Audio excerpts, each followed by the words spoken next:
इस कहानी की शुरुआत में हमें मिथिकल क्रिएचर से भरी एक दुनिया को दिखाया जाता है जहां बहुत सालों पहले लोग मैजिक की मदद से अपने सभी काम किया करते थे। लेकिन मैजिक को सीखना कोई आसान काम नहीं था। इसमें लोग काफ़ी समय में मास्टर बनते थे। इसीलिए धीरे धीरे यहाँ के लोगों ने मैजिक को सीखना बंद कर दिया और अपने काम को आसान बनाने के लिए लोगों ने मैजिक की बजाय टेक्नोलॉजी को अपना लिया और देखते ही देखते इस दुनिया से मैजिक पूरी तरह से खत्म हो गया और अब यहाँ के लोग टेक्नोलॉजी से ही अपने सारे काम करते हैं। फिर हमें इस कहानी के हीरो इयन लाइटफुट को दिखाया जाता है जो अपने 16वें जन्मदिन पर अपने पापा का स्वेट शर्ट पहनता है क्योंकि उसके फादर का उसके जन्म से पहले ही देहांत हो गया था। इयन जब अपने रूम से नीचे आता है तो हमें वहाँ इयन की मदर लोरेल को दिखाया जाता है जो एक्सरसाइज कर रही होती है। तभी इयन के पास उनका पेट ब्लेजी आता है जो उसके साथ मस्ती करने लग जाता है तो लोरेल उसे वहाँ से भगाती है और इयन को बर्थडे विश करती है। फिर इयन जब फ्रिज से कुछ खाने को निकालने लगता है तो लोरेल यह कहकर मना कर देती है कि ये उसकी बर्थडे पार्टी के लिए है। इयन हैरान हो जाता है क्योंकि उसका कोई दोस्त नहीं होता तो लोरेल बताती है कि उसने उसके साइंस क्लास के दोस्तों को इनवाइट किया है। इतने में वहाँ इयन का भाई बार्ले आता है और इयन को हक कर लेता है। फिर वो अपनी माँ के साथ बहुत मस्ती करने लग जाता है। दोनों भाइयों में बहुत डिफरेंस होता है। इयन बहुत शांत स्वभाव का होता है जबकि बार्ले ओवर कॉन्फिडेंट और शरारती होता है और वो अपनी शरारतें कर ही रहा होता है कि इतने में वहाँ इंस्पेक्टर ब्रोंको आता है जिसका शरीर आधा इंसान का और आधा घोड़े का होता है। ब्रोंको लोरेल का नया बॉयफ्रेंड होता है। वो जब घर के अंदर आता है तो उसके चलने की वजह से सामान इधर उधर गिरने लग जाते हैं और इयन जो कि अपने लिए टोस्ट बना रहा होता है इस हड़बड़ी में वो भी गिर जाता है और यही नहीं बार्ले के साथ इयन के स्वेट शर्ट का एक धागा अटक जाता है जिसकी वजह से इयन के फादर की स्वेट शर्ट फट जाती है जिसकी वजह से वो बहुत सैड हो जाता है। आज उसकी बर्थडे होती है और सभी काम खराब हो रहे होते हैं। वो ब्रेकफास्ट करने एक बर्गर शॉप में जाता है जहाँ एक गेस्टन नाम का आदमी उसकी स्वेट शर्ट देखकर उससे पूछता है कि क्या वो टाउन के कॉलेज में पढ़ता है तो इयन मना करते हुए कहता है कि ये तो मेरे डेट की स्वेट शर्ट है। तो वो पहचान जाता है कि वो विल्डन लाइटफुट का बेटा है और कहता है कि मैं उसका क्लासमेट था। इयन उनसे अपने डेट के बारे में पूछता है तो वो बताता है कि उसके फादर बहुत ही अच्छे इंसान थे, वो बहुत ही कॉन्फिडेंट थे। इयन अपने डेट के बारे में अच्छी बातें सुनकर बहुत ही अच्छा फील करता है और वो अपनी बकेट लिस्ट बनाता है जिसमें वो सारी बातें लिखता है जो करना चाहता है। इयन स्कूल जाकर काफी वियर्ड एक्ट करता है क्योंकि उसमें कोई कॉन्फिडेंस नहीं होता। वो स्कूल के बाद अपनी बकेट लिस्ट के मुताबिक ड्राइविंग क्लास के लिए जाता है। अब आखिरी और सबसे मुश्किल काम रह जाता है जो कि सबको इनवाइट करना होता है। इयन परेशान होता है कि कौन से वर्ड यूज करें और कौन से नहीं, इसीलिए वो वर्ड को याद रखने के लिए हाथ पर लिख लेता है और फाइनली घबराकर सबको इनवाइट कर लेता है और सब मान जाते हैं। फिर इयन सबको बस से आने का कहता है मगर उतनी ही देर में वहाँ उसका भाई कार में लाउड म्यूजिक चलाए बहुत ही कूल एंट्री मारता है। इन सब में इयन गलती से अपना हाथ मुंह पर लगा लेता है जिससे इंक उसके फेस पर लग जाती है। इयन उसे जितना साफ करता है वो उतनी ज्यादा फैल जाती है। वो हड़बड़ा के कहता है कि मुझे तो अभी याद आया कि पार्टी कैंसिल हो गई है और फिर वो अपने भाई के साथ बैठकर वापस घर चला जाता है। अब इयन बहुत सैड हो जाता है और वो अपनी बकेट लिस्ट में से सब चीजें काटता है। लिस्ट के लास्ट में बी लाइक डेट लिखा होता है जिससे साफ जाहिर होता है कि वो अपने डेट जिनसे वो कभी भी नहीं मिला उनसे वो कितना अटैच्ड होता है। वो अपने फादर की फोटो देखकर उनका रेडियो कैसेट निकालता है और उनकी बातें सुनता है। फिर वो बाहर आकर अपने डेट की स्वेट शर्ट को सिलने लग जाता है। तभी वहाँ उसकी मदर आ जाती है। वो इयन का मूड ठीक करने के लिए उसको उसके डेट का दिया हुआ गिफ्ट देती है जो कि उन्होंने इयन को 16 जन्मदिन पर देने के लिए दिया होता है जो कि एक मैजिकल स्टाफ होता है। उसके साथ साथ उसमें एक लेटर भी होता है जिसमें एक स्पेल बुक होती है और एक फिनिक्स जेम होता है। फिनिक्स जेम से मरे हुए इंसानों को एक दिन के लिए जिंदा किया जा सकता है। दोनों भाई अपने डेट को वापस से जिंदा करने के लिए बहुत एक्साइटेड होते हैं। बार्ले अपने डेट को जिंदा करने के लिए स्पेल बोलता काफी कोशिश करता है, लेकिन कुछ नहीं होता। तो सब परेशान हुए वहाँ से चले जाते हैं।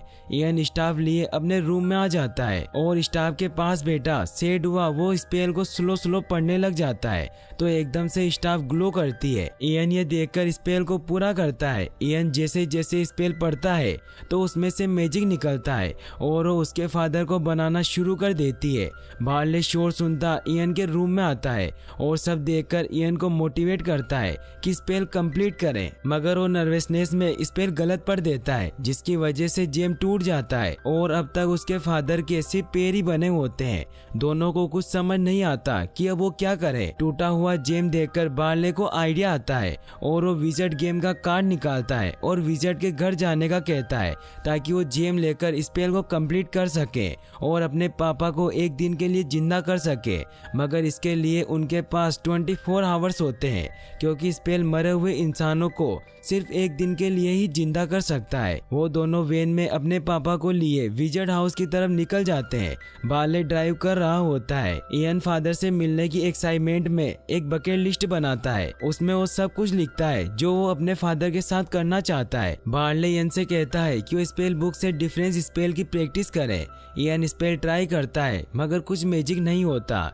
फिर इयन अपने फादर के ऊपर वाले हिस्से में एक डोल फिट कर देता है। वहीं दूसरी तरफ हमें इयन की मोम को दिखाया जाता है जो इयन के रूम में जाती है तो दरवाजे पर लगा नोट देखकर हैरान हो जाती है, जिसे पढ़कर उन्हें समझ आता है कि दोनों भाई कहीं गए हैं। फिर जब वो इयन के रूम में जाती है तो वो ये देखकर परेशान हो जाती है कि हर चीज बिखरी हुई है। लोरेल को वहाँ पड़े कार्ड्स देखकर पता चल जाता है कि वो कहाँ गए हैं और वो गाड़ी लिए वहाँ के लिए निकल पड़ती है। वहीं दूसरी तरफ वो विजर्ड के घर पर पहुँच जाते हैं और जब दोनों भाई अपने हाफ डेट को लिए अंदर जाते हैं तो वो अंदर का नज़ारा देखकर हैरान हो जाते हैं, क्योंकि वो एक रेस्टोरेंट होता है जहाँ की ओनर कोरी द ड्रैगन होती है। इयन और बार्ले अपने डेट के लिए कोरी से फिनिक्स जेम के बारे में पूछते हैं तो वो बताती है कि वो किड्स की पुरानी एडवेंचर गेम थी जो कि डायमंड की शेप की बनी होती है। मगर फिर बार्ले उससे रियल फिनिक्स जेम के मैप के बारे में पूछता है तो उन्हें वो मैप बताती है, मगर उसे ले जाने से मना कर देती है। इयन कोरी को समझाने की कोशिश करता है तो उसे गुस्सा आ जाता है और फिर वो मुंह से फायर अटैक कर देती है, जिसकी वजह से हर जगह आग लग जाती है। सब बचकर बाहर भागने लग जाते हैं। कोरी गुस्से में मैप को भी नीचे फेंक देती है।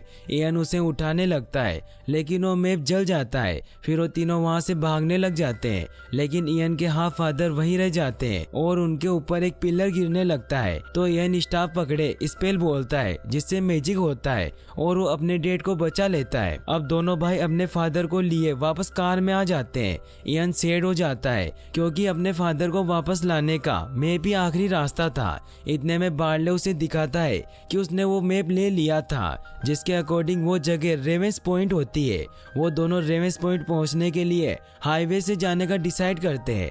उधर इयन की माँ उन्हें ढूंढते हुए क्राइम सीन पर आ जाती है और अपने बच्चों का पूछती है। कोरी सब बताती है और कहती है कि वो बहुत बड़ी मुसीबत में है और एक कर्ज का नाम ले लेती है, जिसको सुनकर परेशान हुई लोरेल उसे साथ जाने का कहती है, लेकिन पुलिस उसे उसके साथ जाने से मना कर देती है क्योंकि उन्हें कोरी से पूछताछ करनी होती है और पुलिस को उसकी बातों से ऐसा लग रहा होता है जैसे कि वो पागल हो। ये देखकर लोरेल को एक आइडिया आता है और वो डॉक्टर होने का दिखावा करके कोरी को अपने साथ कार में लेकर अपने दोनों बेटों को ढूंढने के लिए निकल जाती है।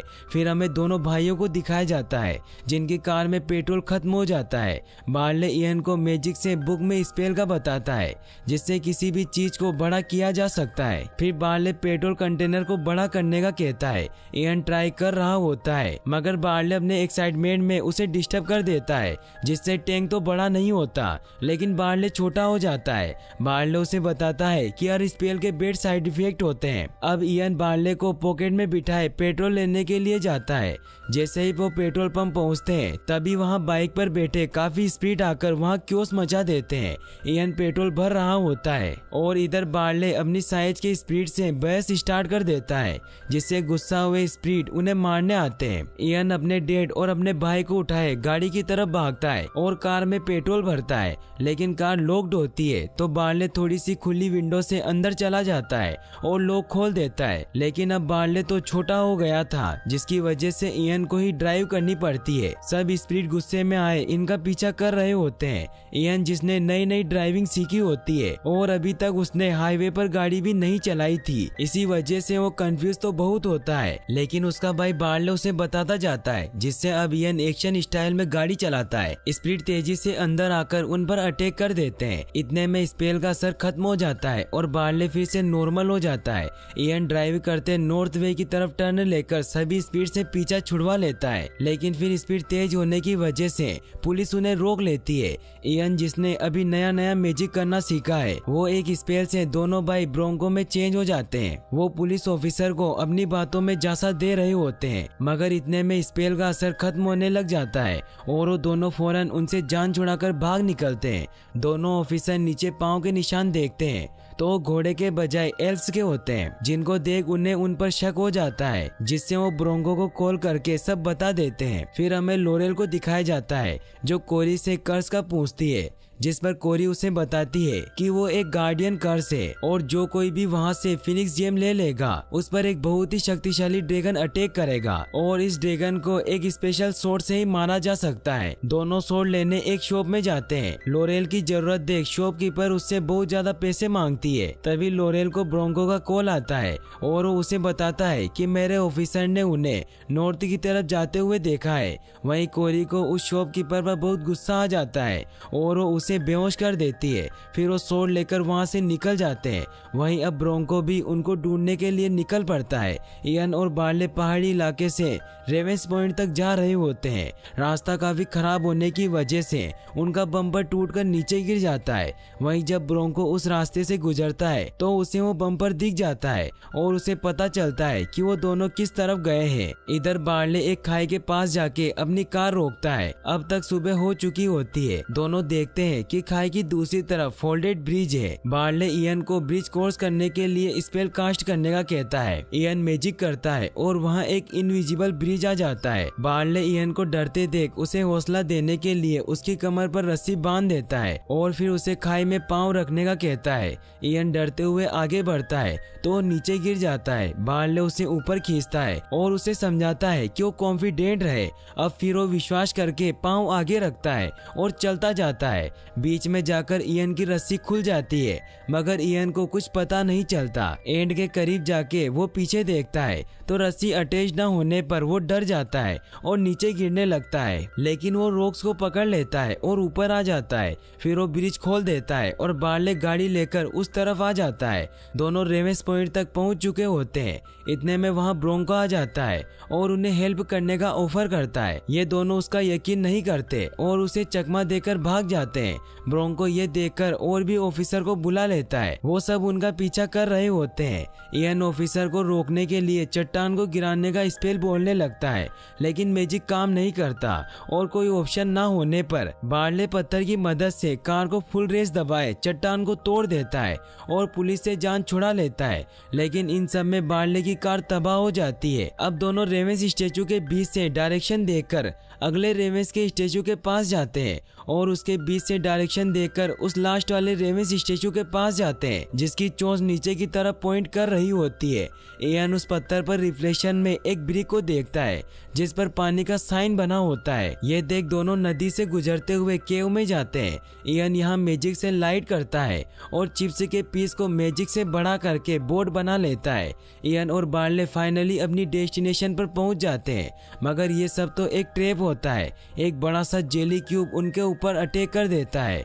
इयन मैजिक से दोनों को बचाता हुआ वहां से भागता है, लेकिन फिर वो एक टैंक में फंस जाते हैं जहां पानी भरने लग जाता है। फिर वो अपने डैड की मदद से नीचे लगे बटन को प्रेस करते हैं, जिससे ऊपर का ढक्कन ओपन हो जाता है। फिर जब वो खुशी खुशी ऊपर आते हैं तो वो बाहर का नजारा देखकर शॉक्ड हो जाते हैं, क्योंकि वो वापस इयन के स्कूल के वहां पहुंच चुके थे। इयन बार्ले पर बहुत गुस्सा होता है कि वो ओवर कॉन्फिडेंस से सब काम खराब कर देता है। अब तो टाइम भी बहुत कम रह गया होता है। इयन बार्ले को कहता है कि वो लास्ट मिनट अपने डेट के साथ गुजारना चाहता है और फिर वो अपने डेट के साथ पहाड़ पर चला जाता है और अपनी बकेट लिस्ट निकालता है और वो सब चीजें देखता है जो उसे अपने डेट के साथ करनी थी। इयन ये देखकर हैरान हो जाता है कि लिस्ट में मौजूद सब कुछ पूरा हो चुका होता है और फिर उसे एहसास होता है कि उसके लिए उसका भाई बार्ले ही सब कुछ है और वो उसकी कितनी फिक्र करता है। वहीं दूसरी तरफ लोरेल वहां आ रही होती है, लेकिन एक स्पीड उड़ती हुई उनकी गाड़ी पर आकर चिपक जाती है और सामने कुछ नजर नहीं आने की वजह से उनकी कार क्रैश हो जाती है। इधर बार्ले वहां पड़े फाउंटेन में पानी देखता है तो वो रेवेंस से लिया हुआ ब्रिक का पीस उसमें फिट कर देता है, जिससे फाउंटेन का मुंह खुलता है और अंदर से जेम निकलता है। बार्ले जैसे ही जेम को पकड़ता है तो उस फाउंटेन से मैजिक निकलने लगता है और वहां पड़ी चीजों से एक बहुत बड़ा जायंट ड्रैगन बन जाता है। जायंट ड्रैगन उन पर अटैक करने की कोशिश करने लगता है, लेकिन इतने में उनकी मदर कोरी पर बैठे उड़ते हुए वहां आ जाती है और वो स्वॉर्ड से ड्रैगन पर वार करने लगती है। वो उस ड्रैगन के पंख काट देती है, जिससे वो नीचे गिर जाता है और उसे ऐसा लगता है कि वो मर गया है। इधर जेम लिए दोनों अपने डेट को दोबारा से पूरा वापस ला रहे होते हैं। इतने में ड्रैगन वापस जिंदा हो जाता है और अब स्वॉर्ड भी ब्रिक में गिर जाती है। लोरेल स्वॉर्ड पकड़ने की कोशिश करती है और वहाँ इयन अपनी स्टाफ लिए मैजिक पर मैजिक करता ड्रैगन को मारता है और बहुत कॉन्फिडेंट तरीके से फाइट कर रहा होता है। लोरेन स्वॉर्ड निकालकर इयन की तरफ फेंकती है तो इयन मैजिक से उस ड्रैगन को मार देता है। ड्रैगन वहीं मर जाता है और इयन उसकी ब्रिक्स में फंस जाता है। उधर उनके फादर पूरे बन चुके होते हैं, लेकिन साथ ही उनके वापस जाने का टाइम भी हो चुका होता है। इयन ब्रिक्स के अंदर से उन्हें बस दूर से देखता है और इतनी कोशिश के बाद भी वो उनसे नहीं मिल पाता। लेकिन अब इयन को ये दुख नहीं होता क्योंकि उसे तो बार्ले की शक्ल में उसके फादर मिल चुके होते हैं। फिर हमें कुछ समय बाद का सीन दिखाया जाता है जहाँ ये वर्ल्ड फिर से पुरानी मैजिकल वर्ल्ड बन जाती है। लोरेल अपने बॉयफ्रेंड ब्रोंको के साथ खुश होती है। इयन अब स्कूल में सबको मैजिक सिखा रहा होता है और अब वो सबके साथ खुश रहने लग जाता है। फिर इयन अपने भाई को एक नई कार गिफ्ट करता है, जिसे देखकर बार्ले बहुत खुश हो जाता है। फिर वो दोनों मैजिक से राइड पर निकलते हैं और यहीं पर मूवी एंड हो जाती है। और गाइस, अगर आप ऐसी और वीडियोस देखना चाहते हैं तो डिस्क्रिप्शन में दी गई लिंक्स पर क्लिक करके वॉच कर सकते हैं। और वीडियो को लाइक और चैनल को सब्सक्राइब करने के लिए आपका तहे दिल से शुक्रिया। Thanks for watching.